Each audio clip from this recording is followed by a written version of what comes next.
신장 우르무치에서 발생한 화재는 중국 전체를 불태우고 있습니다.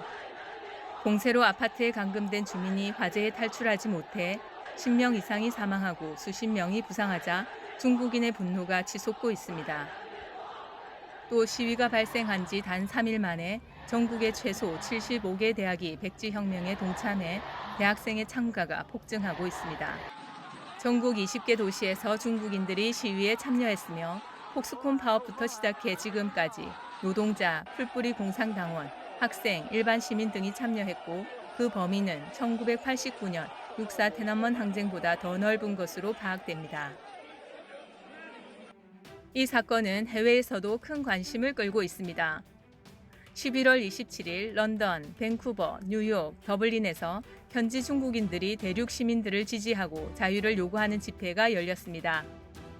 CNN, 가디언, 뉴욕타임스, 파이낸셜 타임스, BBC, 더 타임스 등 세계 주류 매체들은 모두 일면을 통해 중국 시위를 보도하고 있습니다. 독일의 제1언론인 프랑크푸르트 알게마인의 차이퉁은 이번 시위가 예전과 다르다고 보도했습니다. 과거 중국 시위에는 대부분 환경, 은행 스캔들, 임금 체불 등 지역 문제에 국한됐지만 이번에는 주민들의 분노가 공산당을 직접 겨냥하고 있다는 겁니다.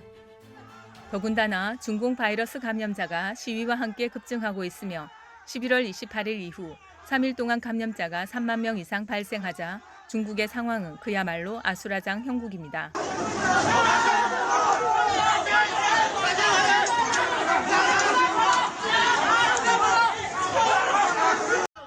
남서부 도시 청두에는 많은 군중이 모여 백지를 들고 시진핑에 반대하는 구호를 외치면서 중공 정권의 붕괴가 임박했다는 말들을 하고 있습니다. 시위 현장에 있었던 네덜란드 일간추루 기자 에바 라멜루는 중국 취재 10년 동안 이런 일은 본 적이 없다면서 11월 27일 아침 1,000명이 넘는 시위대가 처음 집결했지만 매일 수천 명씩 늘어나고 있다고 설명했습니다. 서양학자인 데이비드 모저는 트위트에 나는 중국에서 30년을 살았지만 중국 정부에 대해 그렇게 강경하게 공개적으로 분노를 표현하는 것을 본 적이 없다면서 위챗엔 시진핑에 대한 항의 영상과 분노로 가득 차 있으며 시민들은 전국에서 공산당의 명령에 저항하라고 소리 지르고 있다고 말합니다.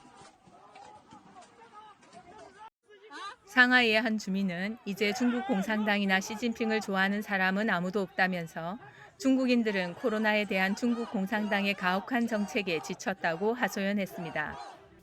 미국의 소리는 28일 기사에서 대규모 시위에 주도적으로 참여한 사람들 중 상당수가 교육을 받은 도시 중산층이라고 지적했습니다.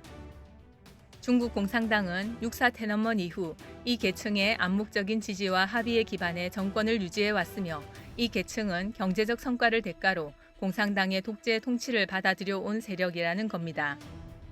존스 홉킨스 대학교 사회학과장인 쿵하오펑 교수는 중국 공산당이 전염병과 싸우다 결국 경제가 붕괴되는 결말을 맞게 되자 공산당과 중상층과의 암묵적인 이해관계가 사실상 끝장난 것 같다고 말했습니다.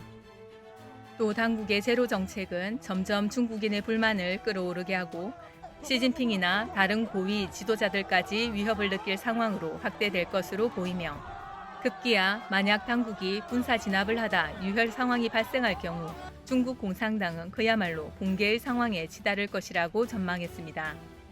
지금까지 미디어파이였습니다.